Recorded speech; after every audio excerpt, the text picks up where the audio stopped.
What I wanted to share today was my latest experience with my saga and dilemma to continue my 24-year career as an information technology manager in the largest healthcare system in Boston, or to say no to certain mandates and continue my life as a free human being, which I have no idea what exactly that means at this point of time. So I've started my blog about a month and a half ago when I was on vacation in Europe, and it was the first time I've heard you have to get this mandate done in 2 weeks or else you are gonna get out of your job. So I was like, am I reading this right? Am I on vacation and I'm just getting to my email for some reason unknown to me, or what's going on? And then the intensity of this request had only grown to become so insane, so intense, that it's like something which is pushing you more, less you want to do. And it makes you think more, why? What's the rush? What's the timing? What does all this have to do with deadlines? So in any event, I applied for a religious exemption, which of course was denied, and it was a true belief, not only by the church I'm baptized in, but also by my internal independent belief system as well, which the Constitution honors both of them. So then, some of my online suggested I ask for requirements by OSHA, Occupational Health and Safety Department, which my organization, which is the largest healthcare organization in the state of Massachusetts, did not have. And by the way, they told me I was the first one asking for those safety requirements.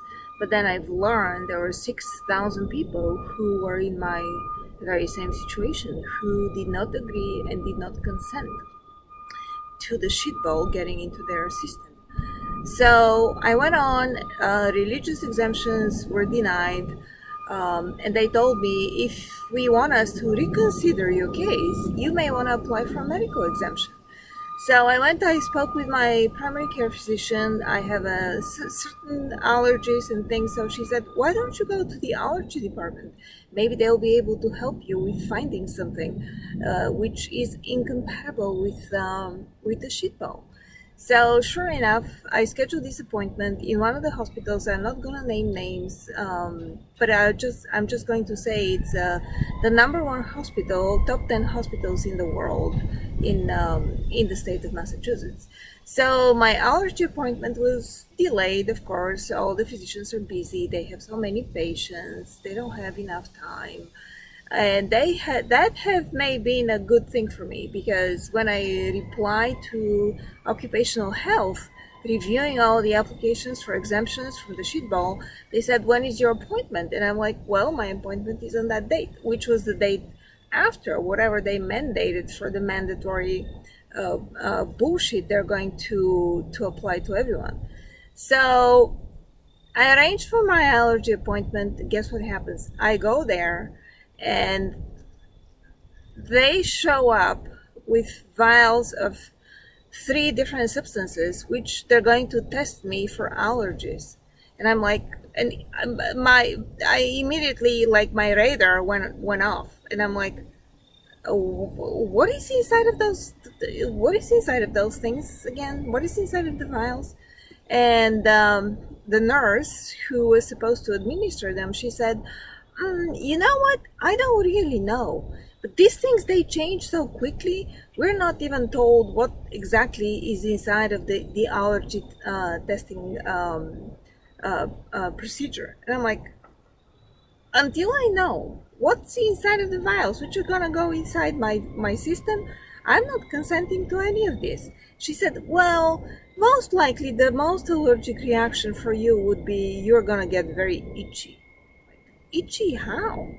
So So that didn't go so well. I rejected all of the allergy tests, and we wrote to the department head of the allergy department in this hospital, which is one of the top 10 hospitals of the world, and asking what exactly is in those allergy test files, and can I do my own research and my study? How am I going to be tested with this? And, what's in it? I had questions about graphene oxide. What is in that thing? How is this tested? Oh, it changes so quickly, we don't even know what's in it. How do you accept this for an answer? This is not an answer. This is a total bullshit. And this is not even real. So, in any event, I walked out of that department with an email to the department head of the allergy department and dermatology, asking questions. What's in it? And how am I going to be tested? So stay tuned. What's going to happen moving forward? And I have an extension by 2 weeks when the results are supposed to be due. Am I allergic to this or not? And when I started asking questions, how about the long-term effects? Autoimmune diseases, and some people, they have adverse reactions, which I've seen in my relatives, I've seen in my friends. Do you have any more data? No, we don't have data. We don't have data on long-term effects. We only have some immediate reaction data, but not long-term effects. Very helpful, right? So very helpful. But the only thing I can say is the person talking to me was so extremely hesitant and insisting, this person was like understanding my situation, understanding the illogical, no science, no data background behind all of this. This person was extremely uncomfortable me asking questions, not being able to answer. And I think we all deserve the answers to those questions. Why not? It's our health, it's our life. Why not have answers to those questions? In any event, so I left my body untouched with additional research which is supposed to come. I think it's just a matter of time. I think it's a time game, so the delays, they may be beneficial. Who knows what's going to happen in the coming weeks, in the coming months. So I walked out of the hospital and I'm like, this is so unreal. Whatever is happening here, it almost has nothing to do with reality outside. I need to change this. I gotta look at humans who think and behave in a different way. So I started scanning places around, I live in Boston, so around Boston, I'm like, where can I go? And almost nothing came up. And then I was like, all right, my dearest guidance, I'm not turning GPS, I put my phone off. Just take me to a place where I can just observe humans and experience something which is different and a little more humanly than what I've just experienced. So I found myself downtown Boston on a street called Newbury Street, which is the most fashionable, with lots of restaurants and shopping, and I think I found myself there because they have places to sit outside. So I sat at this by myself at this place, just observing everything around me, and there were humans wearing the clothes on their faces, feeling very important about themselves, talking on the phone with sunglasses or without, and having their ego representing themselves. There were others just oblivious to life at all, that did not care about anything. And I was just sitting there. I'm like, let me have a glass of red wine. So I continued the observation and just let my mind roam around what's going on with everybody who was. The street was very busy, very busy. A lot of people on a Tuesday afternoon having lunch or meeting people or what have you. And there was really nothing which was out of the ordinary. And I'm like, I must be alone in all of this. Whatever is happening, it must be my imagination. It does not reflect any anyone else. I don't connect with anything here. People are eating lunch, people are drinking, they're meeting friends, they go about their businesses, they scrollers and babies, they're oblivious to anything. I must be crazy, I must be alone in all of this. And then I'm like, let me just leave and take a walk someplace else, the place where I'm now, like in a forested tree area. I can collect my thoughts a little more, and just feel a little more comfortable with who I am.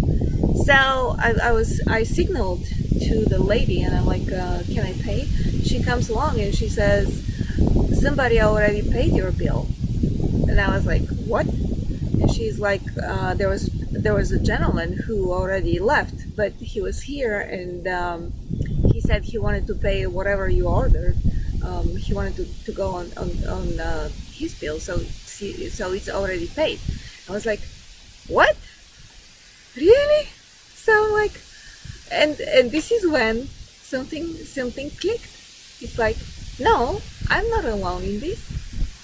There are others, because our thoughts are energy. So someone else picked up on me, desperately looking around for someone. Are you thinking the same way I am? Are you seeing what I'm seeing? Someone did it. Incredible. So this was like the universe confirmed to me I was not alone in what I was doing. This was enough. This was enough for me, for my whole day. So I'm going to stay in this space and see what happens in this lunacy of non-science and political mandates and harassment, and me being an Eastern European who fled out of this to get into it all over again on a different level, different scale. So let's see what's going to happen. This is what I wanted to share. One additional thing which I wanted to share was this morning I had a dream about silver, and silver had always been my favorite metal. I'm a Cancer, I'm a moon sign, I'm very intuitive, but the thing about silver, I've never, I'm not in, I know a little bit of astrology, I know a little bit about crystals and elements, but I'm not fanatic about any of them. Actually, my life had gone through the standard educational system and work system, so whatever I've learned is outside of all of this. But I just wanted to share this about silver. Silver has been suppressed because silver is a spiritual outlet. It will allow us one day to be able to connect with our higher selves, with our spiritual selves. It's the most conductive element on the planet, and I think it's purposefully had been undermined. So if your intuition is tagging you into silver, just look into it. And the thing is, one of the first things which I've been told when I woke up to my spirituality was learn how black and white photography works. And this came to me today. This was 4 years ago when I was told, learn how black and white photography works. So how does it work? So you take a snapshot in a discrete moment of whatever is happening, and I apologize, and you take a discrete snapshot of a moment through this film, the black and white film, which apparently has so the projection of the light projects you into this black and white negative, and then to make the negative into a picture, it has to go into a silver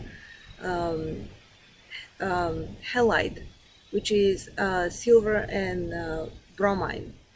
And when this process of developing the negative happens, the silver actually releases an ion and an electron, and the bromine releases itself as an atom.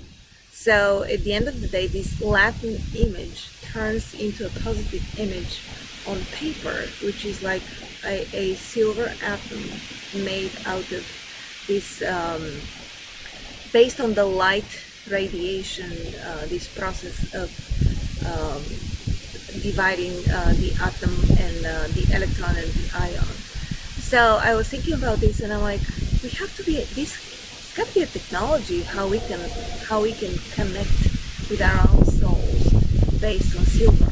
So if we've reverse engineered black and white photography, that's got to be a way how we would be able to do so. Maybe we take a bath within a silver dish with water, which rotates clockwise, and we are able to, like the antennas, pick up, and we're connected to higher realms of spirit and soul. It's got to be a way to do so. So this is one additional thing which I wanted to mention, and I think this is all for now. There were too many distractions, by the way. When I started talking, the garbage trucks came about. Then there are certain animals which walked around, and then there was the Amazon truck, and then all of a sudden the city and the car artificial intelligences, they turned on, and now they're airplanes. So what have you. Hopefully this would spur some thinking in some intelligent being out there, and thanks for listening.